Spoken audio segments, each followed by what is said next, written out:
Indrajit study point में आप सभी का स्वागत है। हम पढ़ रहे हैं एनसीईआरटी क्लास 11th विश्व इतिहास के कुछ विषय, जिसका हम छठा विषय पढ़ेंगे, तीन वर्ग। इस अध्याय में हम देखेंगे बदलती हुई परंपराओं को, बदलती हुई संस्कृतियों को, बदलते हुए जगहों को। ऐसे हमने पूरे इतिहास में यही पढ़ा है, लेकिन इसमें और थोड़ी गहराई से पढ़ने की जरूरत है। तो चलिए शुरुआत करते हैं। तीन वर्ग कौन कौन थे और कौन कौन नहीं थे, ठीक है। तो इस अध्याय में हम 9वीं और 16वीं सदी के मध्य पश्चिमी यूरोप में होने वाले सामाजिक, आर्थिक एवं राजनीतिक परिवर्तनों के बारे में पढ़ेंगे। मतलब 9वीं शताब्दी से लेकर 16वीं शताब्दी के बीच का भाग इसमें हमको मिलेगा पढ़ने को। रोमन साम्राज्य के पतन, जब रोमन साम्राज्य खत्म हो गया था, तो उसके बाद पूर्वी एवं मध्य यूरोप के अनेक अनेक जर्मन मूल्य के समूहों ने इटली, स्पेन, फ्रांस के क्षेत्रों पर अपना अधिकार कर लिया, ठीक है। किसी भी संगठित राजनीतिक बल के अभाव में प्रायः देखा जाए तो कोई भी राजनीतिक संगठन हो जाएगा, तो उसके बल में हम आसान भाषा में समझे तो हमेशा आप देखते हो ना, जिसके पास शक्ति होता है, पावर होता है, ताकत होता है, तो उन्हीं की वजह से युद्ध होता है, लड़ाई होता है। तो सेम वही है यहाँ पर कि किसी भी संगठित राजनीतिक बल के अभाव में प्रायः देखा जाए तो युद्ध होते हैं। अपनी भूमि की रक्षा के लिए संसाधन जुटाना अति आवश्यक हो गया था। इस प्रकार के सामाजिक ढांचे का केंद्र बिंदु भूमि पर नियंत्रण था, और इसके विशेषताएं जर्मन रीति रिवाजों और शाही रोमन की परंपराओं से ली गई थी। और जो चौथी शताब्दी से रोमन साम्राज्य का राजकीय धर्म था। आज से करीबन 1600 वर्ष पहले से यह राजकीय धर्म उनका है, ठीक है। रोम के पतन के पश्चात, जब रोम का पतन हो गया, उसके बाद भी बचा रहा था और धीरे धीरे मध्य और उत्तरी यूरोप में फैल गया था। अब पूरा चर्च का साम्राज्य फैला ही हुआ है, तो चर्च भी यूरोप में एक मुख्य भूमिधारक और राजनीतिक शक्ति बन गया था उस समय। भूमिधारक जिसके पास जमीन हो, राजनीतिक शक्ति जिसके पास राजनीति का पावर हो, शक्ति हो। आज भी वही चीज होता है हर जगह पे। जो भी राजनीतिक धर्म से आगे आता है, चाहे किसी भी मंदिर, मस्जिद, चर्च से आगे निकल कर आता है, तो वो जाकर राजनीति में ही चला जाता है। उसको धर्म नहीं पसंद, उसको राजनीति पसंद है। तीन वर्ग को यहाँ पर देखो आप, जो इस अध्याय का केंद्र बिंदु है। उससे हमारा अभिप्राय तीन सामाजिक श्रेणियों से है। कौन से? ईसाई पादरी। तो पादरी उसको बोलते हैं जो चर्च में रहते हैं, ठीक है। और भूमिधारक अभिजात वर्ग, जो अमीर लोग, चाहे व्यापारी हो गए, चाहे कृषि। हम इस तीन के बारे में पढ़ेंगे। कौन? धर्मगुरु, जमीन का मालिक और खेती बाड़ी करने वाला किसान। इन तीनों के ही बारे में हमें इस अध्याय में पढ़ना है। और इन तीन वर्गों के बीच में बदलते संसाधन, चाहे बदलते संबंध, कई सदियों तक यूरोप के इतिहास को गढ़ने वाले महत्वपूर्ण कारक थे। कैसे? यहाँ पर देखो, आसान भाषा में बताया गया है कि पिछले 100 वर्षों में यूरोपीय इतिहासकारों ने विभिन्न क्षेत्रों के इतिहासों, यहाँ तक कि प्रत्येक गांव के इतिहास पर विस्तृत कार्य किया है।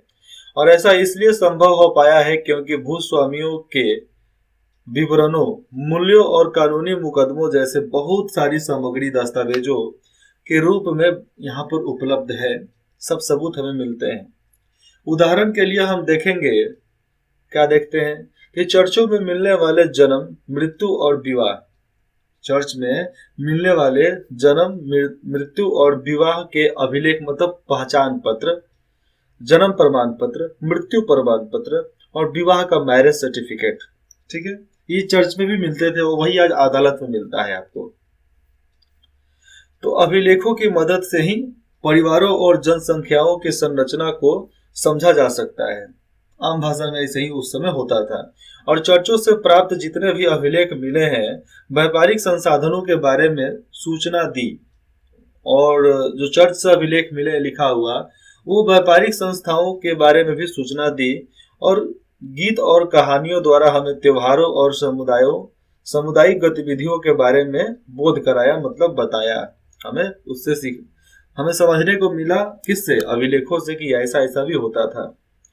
और इन सभी का उपयोग इतिहासकार द्वारा आर्थिक एवं सामाजिक जीवन दीर्घकालीन जैसे जनसंख्या में वृद्धि, तो दीर्घकालीन अथवा अल्पकालीन, तो दीर्घकालीन का मतलब समझ लिया आप, जनसंख्या में वृद्धि। अल्पकालीन मतलब कृषक विद्रोह, ठीक है। तो अल्पकालीन परिवर्तनों को समझने में किया जा सकता है। सामंतवाद, सामंतवाद मतलब क्या, जो मंत्री वगैरह लोग होते थे, चाहे आपको किसी पद पर उनको वहां पर बैठा दिया गया हो, तो सामंतवाद, ऐसे नौकरी पेशा आदमी आम भाषा में समझो तो आप, तो सामंतवाद पर सर्वप्रथम काम करने वाले विद्वानों में से एक फ्रांस के मार्क ब्लॉक उनका नाम था, वो थे। और मार्क ब्लॉक जो 1886 से लेकर 1944, तो करीबन इतना समय फ्रांस के विद्वानों के उस वर्ग से थे जिनका यह तर्क था कि इतिहास की विषय वस्तु राजनीतिक इतिहास से अंतर्राष्ट्रीय संबंध और महान अभिलेखों की जानकारियां चाहे जीवनियों से कुछ अधिक है। और उन्होंने भूगोल के महत्व द्वारा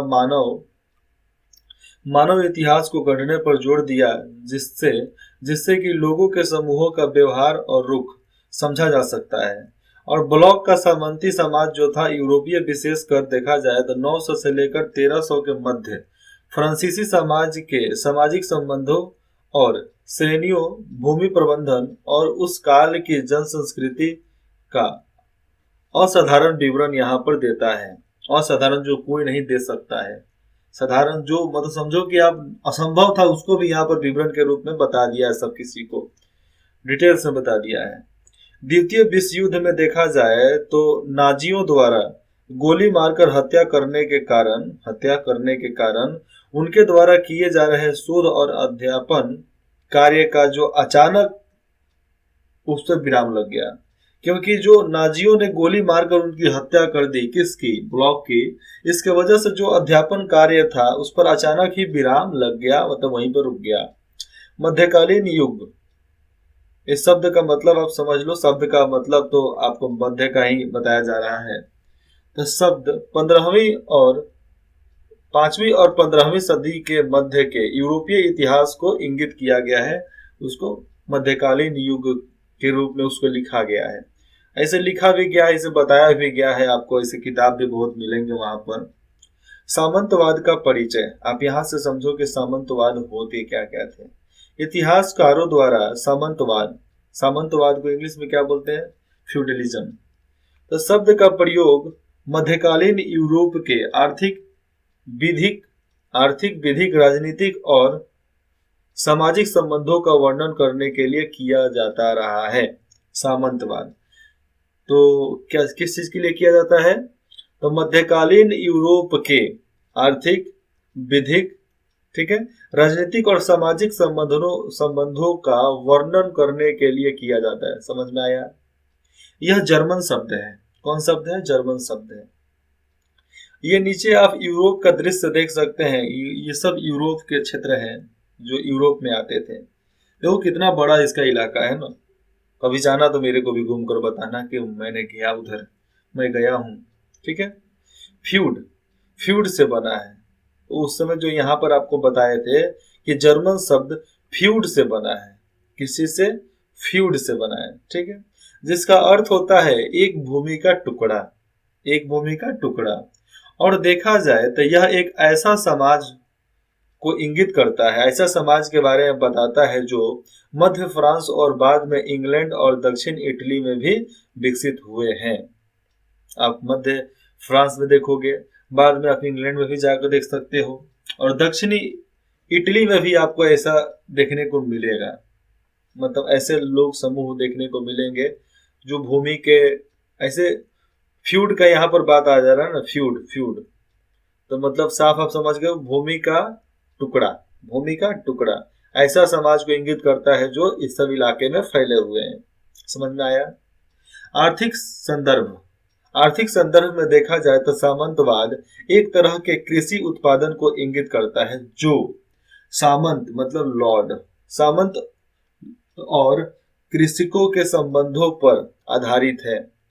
लॉर्ड और कौन सा, कृषक। लॉर्ड मतलब जो उधर का गवर्नर होता था ना, उस समय गवर्नर होते थे ईस्ट इंडिया कंपनी के, तो गवर्नर के रूप में ही उसको पेश किया जाता था, लॉर्ड।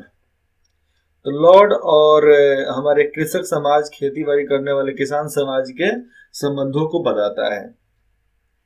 आगे देखेंगे तो कृषक, किसान अपने खेतों के साथ साथ लॉर्ड के खेतों पर कार्य करते थे, जो गवर्नर था उसके भी खेतों पर काम करते थे। और किसान लॉर्ड को श्रम सेवा प्रदान करता था। क्या देता था? श्रम सेवा उनको प्रदान करता था, और बदले में वे उन्हें सैनिक सुरक्षा देते थे। क्या चीज? नहीं समझे ना? तो किसान लॉर्ड को श्रम सेवा प्रदान करते थे, मतलब उनके लिए काम करते थे, और बदले में वो क्या देता था? सैनिक सुरक्षा देता था कि तुमको कुछ नहीं होगा, तुम खटो, गधे लेखा खटो, तुमको कुछ नहीं होने देंगे, हम सुरक्षा देंगे। इसके साथ साथ हम देखेंगे तो लॉर्ड के किसानों पर, जितने भी उनके कृषकों थे मतलब किसानों, तो किसानों पर व्यापक न्यायिक अधिकार भी थे कि भैया ये हमारा आदमी है। इसलिए सामंतवाद ने जीवन के जीवन के न केवल आर्थिक बल्कि सामाजिक और राजनीतिक पहलुओं पर भी अधिकार कर लिया था। ये सब चलता था उस समय सामंतवाद में, और केवल फ्रांस और यूरोप एशिया में ही नहीं होता था, ये आपका हिंदुस्तान में भी होता था। ऐसा सीख लेना चाहिए कि वो सब हम लोग से सीखे थे, तो हम लोग ऐसे तो नहीं थे कि ऐसे सीखे होंगे। तो वो लोग भटके हुए परिंदे थे, भटके हुए आदमी थे, जिसको हम लोगों ने सिखाया। हमारे यहाँ के धर्म गुरुओं ने जाकर उनको सिखाया। लेकिन धर्म गुरु को आप पहचानो, धर्म गुरु को आप पहचानो। कोई भी माथा पर चंदन टीका लगा ले रहा है, आपका धर्म गुरु नहीं होता है। धर्म गुरु ज्ञान से होता है, उसका ज्ञान देख कर तब उसको धर्म गुरु बनाओ। फालतू का जो प्रवचन दे रहा है उसको तो एकदम अवॉइड कर दो, हटा दो वहां से। यद्यपि देखा जाए तो इसकी जड़ें जो है कौन से फ्यूड के, चाहे ये जो धार्मिक टकराव आते हैं तीन वर्ग, तो इनके जड़ें जो है रोमन साम्राज्य में विद्यमान प्रथाओं और फ्रांस के राजा शार्लमेन के काल में पाई गई थी। चाहे पाई गई है, चाहे पाई गई, जो 742 से लेकर 814 के बीच में हुआ था। ठीक है। तथापि देखें तो ऐसा कहा जा सकता है कि जीवन के सुनिश्चित तरीके के रूप में सामंतवाद की उत्पत्ति यूरोप के अनेक भागों में 11वीं सदी के संदर्भ में, उत्तरार्ध में हुआ था। 11वीं सदी के बाद वाले, मतलब बीतने के समय में 10-20 साल के इधर ही हुआ था सामंतवाद की शुरुआत, उत्पत्ति, जन्म।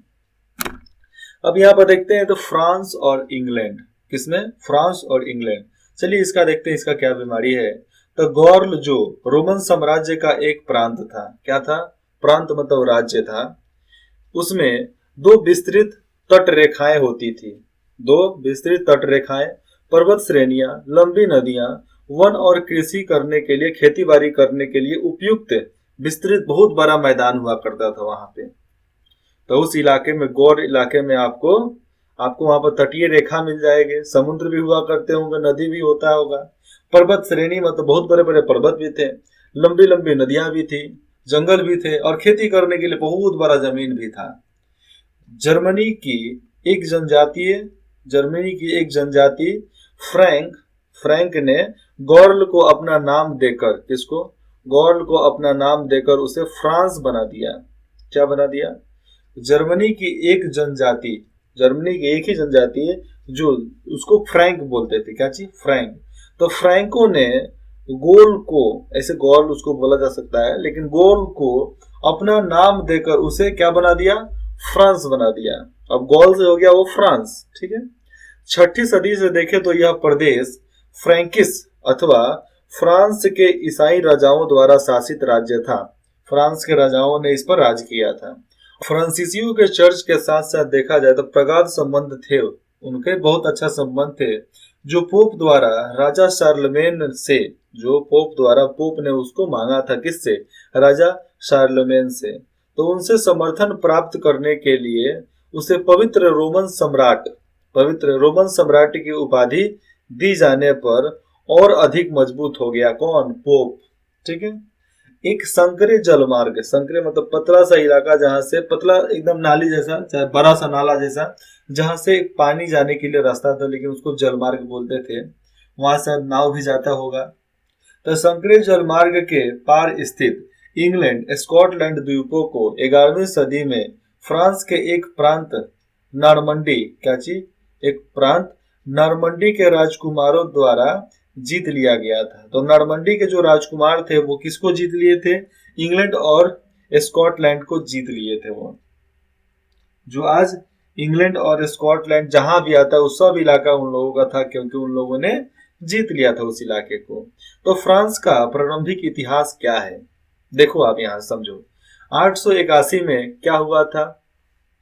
क्लोविस फ्रैंक लोगों का राजा बनना हुआ था। 486 में वो शुरुआती दौर के बारे में बताया जा रहा है। तो 486 में क्या हुआ था? क्लेविस और फ्रैंक ने उत्तरी गॉल का विजय अभियान प्रारंभ किया जीतने के लिए। 496 में क्लेविस और फ्रैंक लोग धर्म परिवर्तन करके ईसाई बन गए। 714 में चार्ल्स मारास्टल राजमहल का मेयर बन गया, राजमहल को पूरा देखता था वही। और 751 में क्या हुआ था? मटल का पुत्र पेपिन, मटल का एक पुत्र था, उसका नाम था पेपिन। तो पेपिन फ्रैंक लोगों के शासकों को अपदस्थ करके, मतलब क्या अपदस्थ करके शासक बना, मतलब उनको जेल में डालकर, चाहे उनको दबाकर, उन पर कब्जा कर कर वहां का शासक बना। और उसने एक अलग वंश की स्थापना की। जो ये लोग सपना देखे थे विजय अभियान का, तो उस राज्य का जो आकार था उसको दुगना कर दिया, मतलब जीता आगे चलकर। 768 में पेपिन का स्थान उसके पुत्र कौन लिया? शार्लमेन, मतलब चार्ल्स महान द्वारा लिया गया था। तब यहां से आ गया चार्ल्स तो ऊपर यहां बोला सकता है, तो साल्समेन और चार्ल्स महान द्वारा उसको ले लिया गया, हथियार लिया गया था। अब देखो यहाँ पर 800 में क्या हुआ था? पोप लियो जो तृतीय था, उसने क्या किया था? शार्लमेन को पवित्र रोमन सम्राट का ताज पहनाया गया उस समय। किसको? साल्समेन को, ठीक है, जो किसका बेटा था? पेपिन का बेटा था, ठीक है। 840 में क्या हुआ था? नॉर्वे एक देश है, तो नॉर्वे से वाइकिंग लोगों के हमले हुए थे उधर से 840 में। तो उधर का लोग हमला करता रहता था, उन लोगों को शांति नहीं मिलती थी, वो सब शांति का पुजारी ही नहीं था। अब यहाँ पर आ जाते हैं 3 वर्ग। कौन सा वर्ग? 3 वर्ग। तो फ्रांसीसी पादरी इस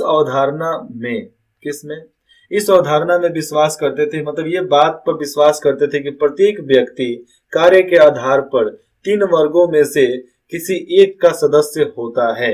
मतलब कोई भी व्यक्ति इन 3 वर्गों में से किसी एक का सदस्य होता है, इसीलिए उसको 3 वर्ग में बांट दिया गया था। एक बिशप ने कहा, बिशप मतलब क्या? मतलब कोई सलाहकार, चाहे कोई यहाँ पर आपको कोई वहां का सदस्य हो जाए, चाहे किसी का नाम भी हो सकता है, लेकिन यहाँ पर बिशप शब्द दिया है।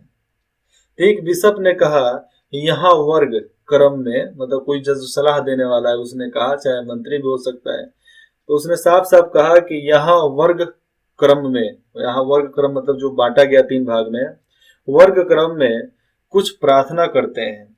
क्या करते हैं? कुछ प्रार्थना करते हैं, दूसरे लड़ते हैं और शेष अन्य कार्य करते हैं। मतलब समझो, एक प्रार्थना मतलब कोई मंदिर मस्जिद चर्च में रहेगा, दूसरा जो लड़ता है उसको राजा बना दो, उसको बिजनेसमैन बना दो, व्यापारी बना दो, चाहे कुछ भी बना दो, सैनिक बना दो। तीसरा हो गया किसान जो खेती बाड़ी करता है। बस यही 3 श्रेणी में उनको बांट दिया गया। इस तरह समाज मुख्य रूप से 3 वर्ग, पादरी, अभिजात और कृषक वर्ग से बना था। 3, अब आ गया 3। अब 3 के ही बारे में देखेंगे।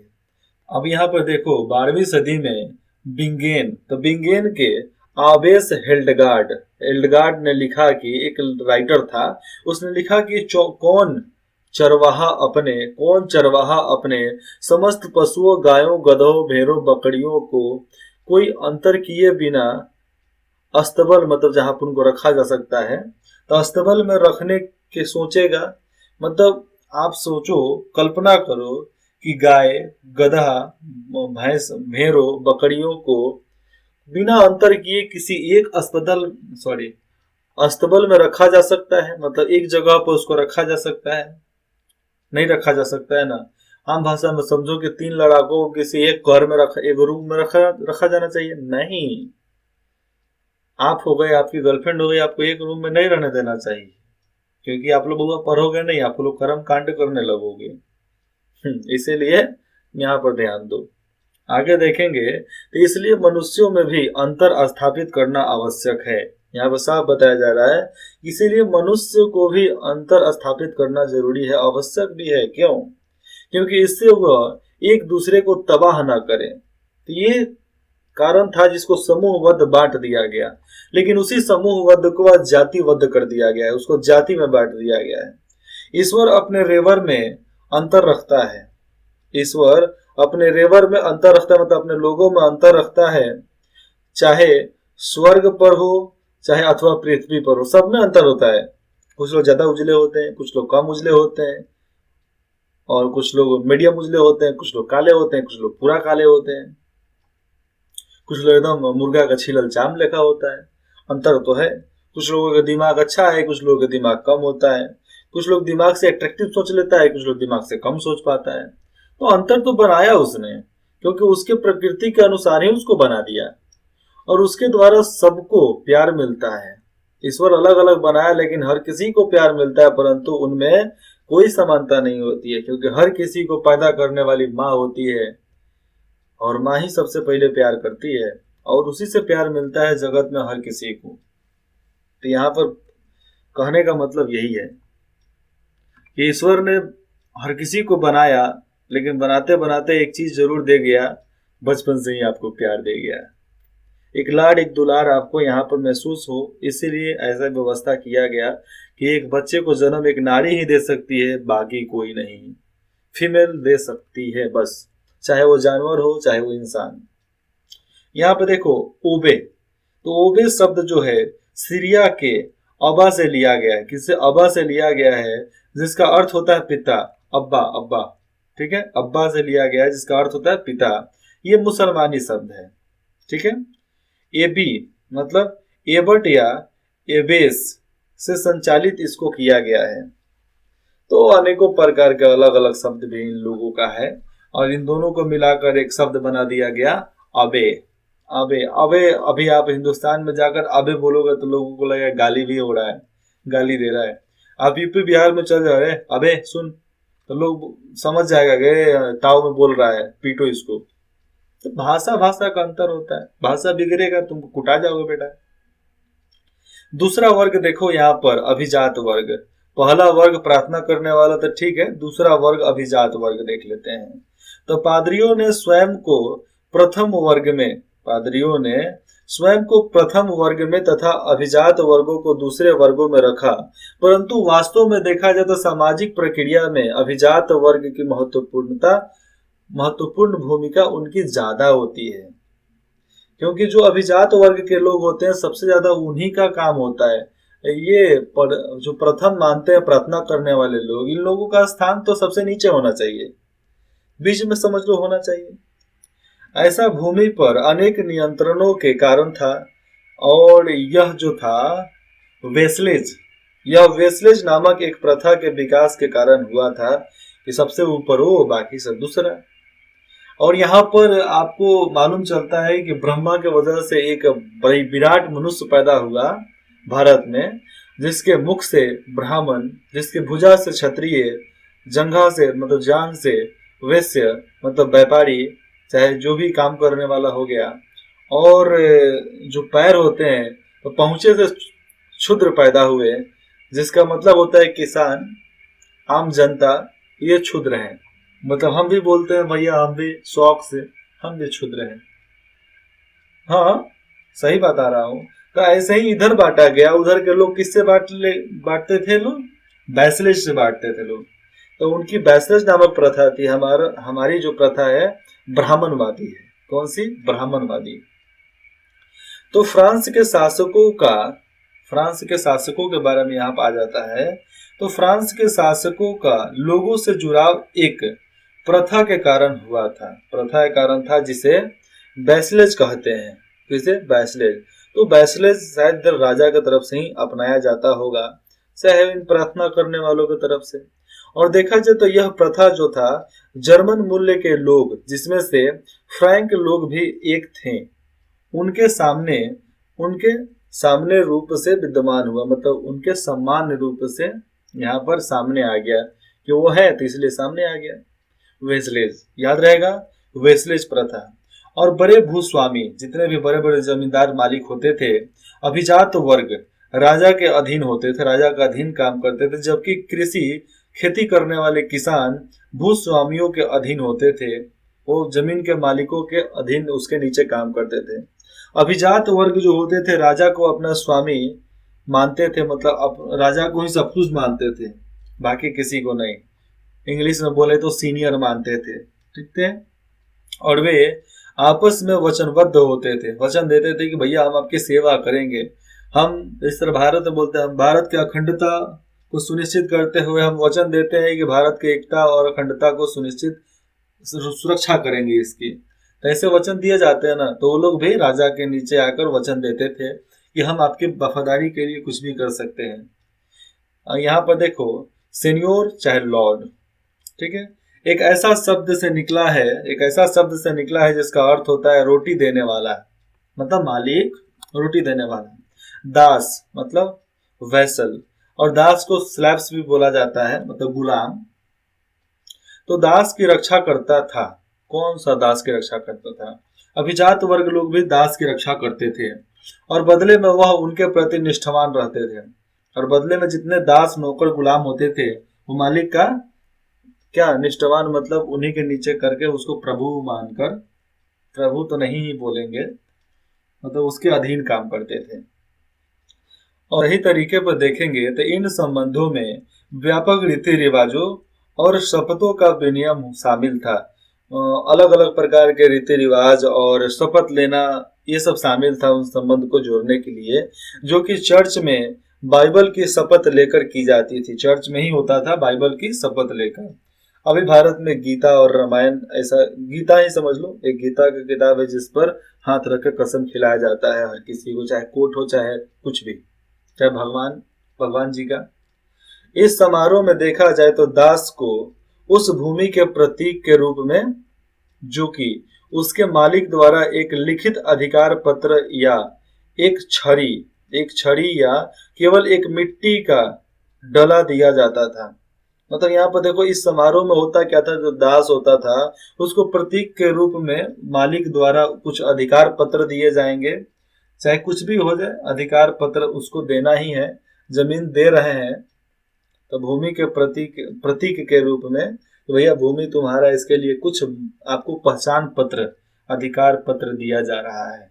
लिखित रूप में मिले चाहे किसी और रूप में मिले, चाहे उस रूप में मिले जिस रूप में आपको रखने में आसानी हो, कभी खराब ना हो, तो ऐसे ऐसे रूप में दिए जाते थे। जैसे पहले के जमाने में अब देखो, कपड़ा पर लिख के दिया जाता था, नहीं तो आपको वो बड़ा सा पत्र आता था रोल मोड़ने वाला, तो उसमें दिए जाते थे। अभिजात वर्गों की एक विशेष हैसियत थी। क्या थी? उनका अपनी संपदा पर अस्थायी तौर पर पूर्ण नियंत्रण था कि भैया जो तुम्हारा है तुम्हारा रहेगा। वह अपनी सैन्य क्षमता बढ़ा सकते थे, जो सामंती सेना उसको बोला जाता था, सामंती सेना कहलाती थी।